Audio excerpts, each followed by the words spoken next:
Welcome back, guys. mtgxerxes here with challenge number 2, Exalted Army. So let's take a look. Your exalted creatures are facing off against a throng of flyers. Manipulate the situation to win this turn. So we take a look at it. What's he got? He's got a throng of flyers. 4/4 flying, 6/6 flying that does weird stuff when he enters the battlefield, and 4/4 flying vigilant. Whereas we've got a double strike guy, unblockable guy, a couple exalted, but it's pro-black, so that's interesting, and that one's pro-white, although granted he's got white, black, and artifact, so that's not as big of a deal. And then another guy with exalted. But if he attacks alone, defending player will sacrifice a creature. So a lot of times in these challenges, they want you to look at specific abilities and what the cards are on the table that they can do, and what the cards are in your hand, and try and manipulate the abilities in this best possible way. So unfortunately this challenge changes that up a little bit. It looks like they want to make you use Exalted, which means to attack with only one creature. This guy's got double strike, so he can come through twice as much.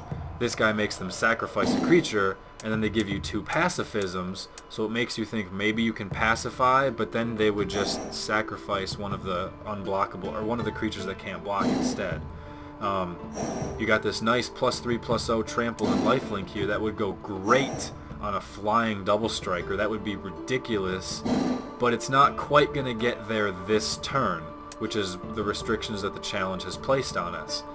We have a couple more protection from color creatures in our hand, but they're not going to be able to help us this turn, so you just ignore them.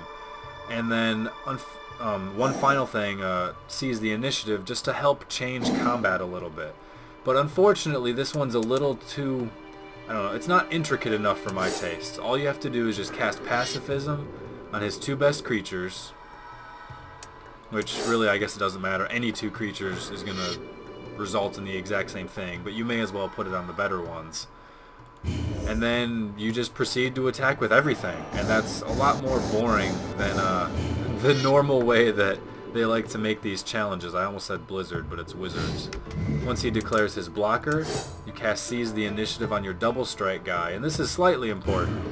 Because of the double strike, it'll give him the +1/+1, make him a 2/2, but he'll proceed to swing for 4, so you're getting double the benefit of your card, and we need to deal as much damage as possible. So it ends up resulting in 9 points, which is enough to finish him off. So it wasn't pretty, it wasn't flashy, but it doesn't have to. It just has to get him down to 0. So thanks for watching, guys. Take it easy. Catch you later. Peace.